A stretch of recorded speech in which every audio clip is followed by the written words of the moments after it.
వ్యతిరేక ఓటంతా నాకే రావాలని చెప్పి ఒక దుర్మార్గపు ఆలోచనతో వీళ్ళు కొనసాగుతున్నారు అని అంటే వాళ్ళలో భయం ఏ రకంగా ఉంది, జగన్మోహన్ గారి పాలన ఏ రకంగా పేద ప్రజలకు మేలు చేసింది అన్నటువంటిది అక్కడ స్పష్టమవుతుంది దీక్ష.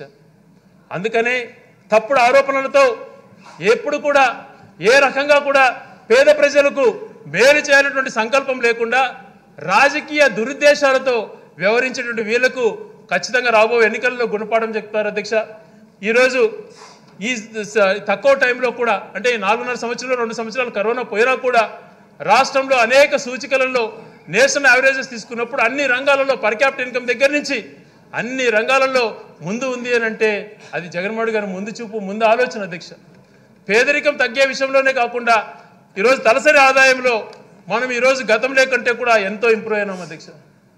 మంచి చేయబట్టే కదా ఇవన్నీ కనపడేది.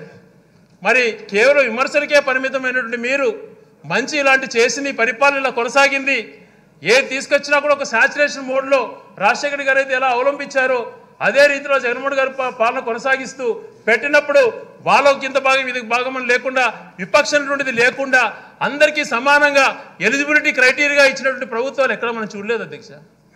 ఒక మంచి రోల్ మోడల్గా నిలబడ్డాడు.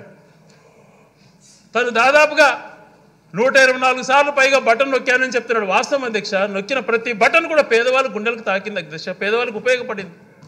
ప్రతి అమౌంట్ పేదవాళ్ళు సద్వినియోగం చేసుకున్నారు. వాళ్ళకు వచ్చినటువంటి ప్రతి రూపాయి ఉపయోగించుకున్నారు.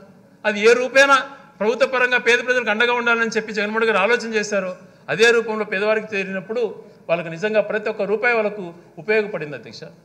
ఆ రూపాయలు ఎప్పుడో ప్రభుత్వాలు కొనసాగలేదు. ఎప్పుడు కూడా విపక్ష చూపించేటువంటి వాళ్ళు అయ్యా పెన్షన్ ఇవ్వండి అని అంటే పలానోళ్ళు కాలు పట్టుకోరాపో లేకపోతే కండవ కప్పుకో లేకపోతే మీ ఇంటికి జెండా కట్టుకోనటువంటి వాళ్ళు.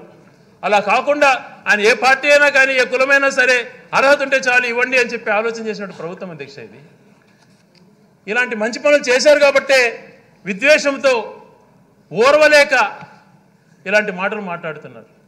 భవిష్యత్తులో కూడా ఒకటే అధ్యక్షని ప్రజలు కోరుతుండేది.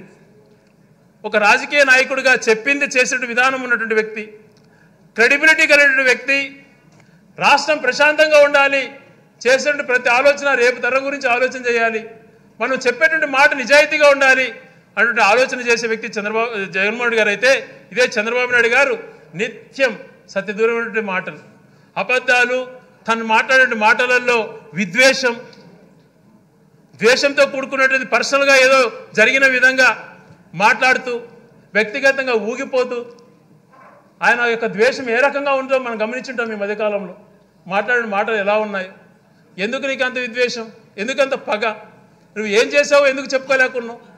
ఈరోజు మేము ఛాలెంజ్ చేస్తున్నాం అదే చంద్రబాబు నాయుడు గారిని. నేను ఫలాన్ని మంచి చేశాను కాబట్టి ఈ మంచిని చూసి నేను చేసిన కార్యక్రమాలు ఇట్లా ఉపయోగపడ్డాయి కాబట్టి ఆ కార్యక్రమాలు చూసి నాకు ఓటేయండి అనేటువంటి ధైర్యం తనకు లేదు అధ్యక్ష.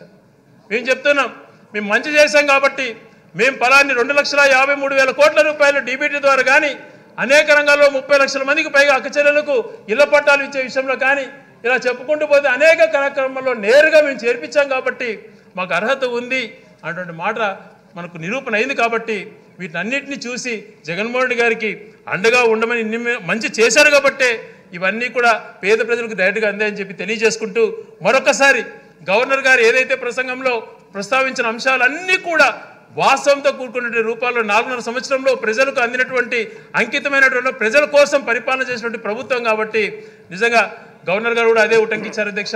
ఈ ప్రసంగానికి నిజంగా గవర్నర్ గారు యొక్క ప్రసంగానికి ధన్యవాదాలు తెలియజేస్తూ మీరు ఇచ్చిన అవకాశాన్ని సద్వినియోగం చేసుకున్నందుకు మీకు ఒకసారి కృతజ్ఞతలు తెలియజేస్తూ సెలవు తీసుకుంటున్నాను అధ్యక్ష. కోడమూరు శ్రీనివాసులు గారు. థ్యాంక్ యూ అధ్యక్ష. గవర్నర్ ప్రసంగ తీర్మానానికి అవకాశం ఇవ్వడానికి ధన్యవాదాలు అధ్యక్ష.